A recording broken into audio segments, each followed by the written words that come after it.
حضرت ابوبکر صدیق رضی اللہ عنہ تاسو تماویلو چې دې پړومبو مسلمانانو کېو چې کله د مسلمانانو تعداد یو کم سلويختو ته ورسید د نبی علیہ السلام ته یو سوال وکړ وی صاحب اوس خو موږ لږ ګڼ شو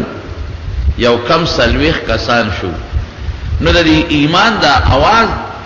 د کافرو د ډلې په د میاس کې ونکم وینا ابو بکر ما تلا دا حکم د خدای نه دی شوی ویسے بھی اجازت راکا نور صبر دې نشم او ټینګې دې نشم او زړه مې غواړي چې د بیت الله د خوا کې د توحید د اعلان وکم د الله د یووالي چې دې کلک شو نو حضور پاک وسره په خپل سره د مرګر الله نو د بیت الله په خوا کې لومبه خطبه د توحید دوه دا د اسلام لومبه خطبه چې د الله په یووالي مشتمله ده چې خدای یو دی د دې خبرې گوی کوم چې الله یو دی او شریک نه لري او نبی کریم صلی الله علیه وسلم د الله رسول دی دا غروز بچ په دې ورځ حضرت حمزه رضی الله عنه مسلمان شوی او د دې ورځې نه درې ورځې پس حضرت عمر فاروق رضی الله عنه مسلمان شوی خو چې ابوبکر دا لومبه خطبه وی او د الله د یووالي او د پیغمبر علی السلام د پیغمبر او د رسالت گوی ورکړه نو کافر پر راغون شو وی واو دومره وو چې د مخ نه او د پوز د اډوکې مات کوله او د وجود نه دا وینه بیگی به هوش پریوت صحابه خواره واره شو د حضرت ابوبکر چې کوم قوم بنو تیم خبر شو هغوی تور پلاس رالل ودریدل عربو کې قومیت ډیر سخت شی دی دا قومي په سر باندې قوم پوره ودرېږي وی زمون د قوم سړی تاسو ولې والے دی دار چا خپل دین دی او خپل مذهب دی او خپل اسلام دی دام ولې والے دی د دې به مونږ بدل خلو پریدونه او عتبه په دې کې پیش هو ډیر حرامي توپ پکې عتبه کړو وی عتق دی مرشو ابو بکر مونږ به د عتبه نه ردی بدل خلو د مکیل وی سردار دی به هوش یاوړو کورتا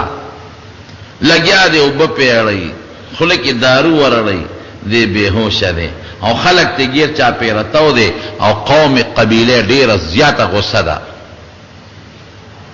چې دی مازیګر ما خام ټول ورځ به بهوشه کې تیر کړه او په هوش کې راغی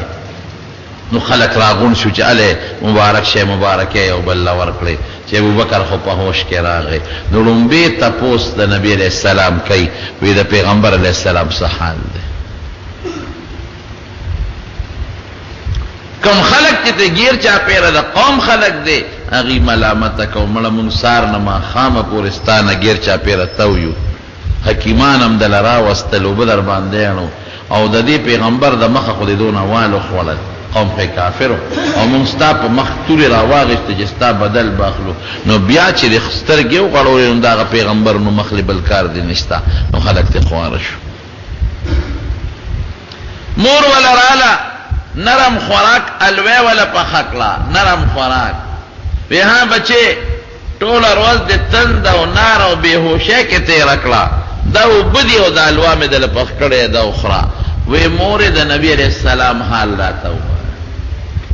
وې عزت څه خبره ما ته څه پته لګي وې قسم دې چې ترزو د حضور پاک د حال نه نیم خبر کدی بوله مې خله او د الوا مې خله تر نږدې کړه ما د خپل محبوب پیغمبر حال وای چې نبی عليه السلام په صحال مون څه خبره مرتبه ام الخير وی مون څه خبر یو وی خداسیو کې د حضرت عمر خور د ام جمیل وی دا غینه تاسو کې برتاله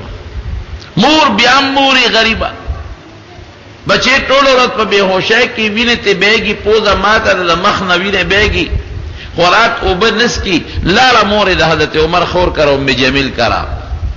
ام جمیل وی تا ته پتر چې زما زوی نن ډیر والي شوی زخمی دی چور چور وینې ته بیگی او هغه وایي چې ام جمیل نه تاسو کې چې محمد صلی الله علیه وسلم صحال دی. ام جمیل غریبه خو یریدا پټه مسلمانه وا. هغه وی کم محمد زخوی نه پیژنه، کم ابو بکر ما ته استاد وی نه معلوم ابو بکر بل څوک به د تخولی وینم تیرا تخول نه نو وی ابو بکر نه پیژنم نو ما ته دا بل سړی معلوم.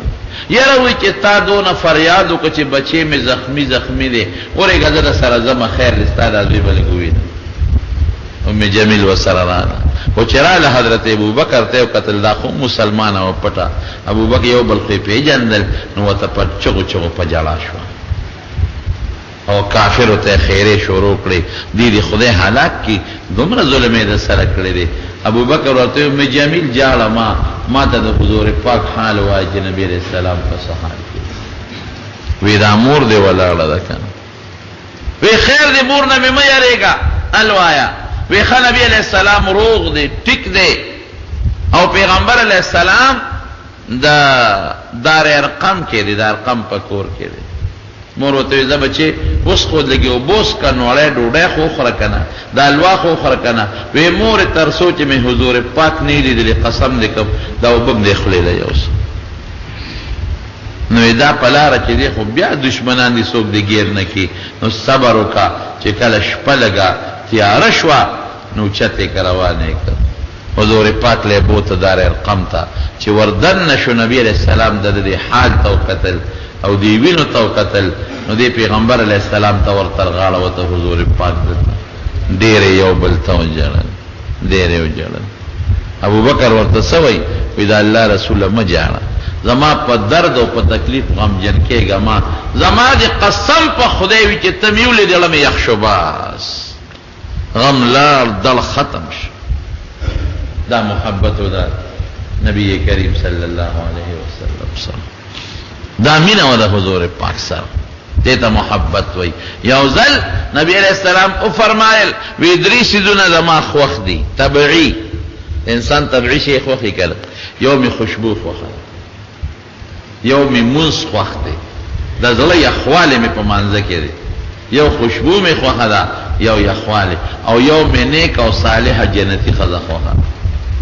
حضرت ابوبکر صدیق زر ور پاسې ده وی دا الله رسول زمام درې سيزونه خوښ دي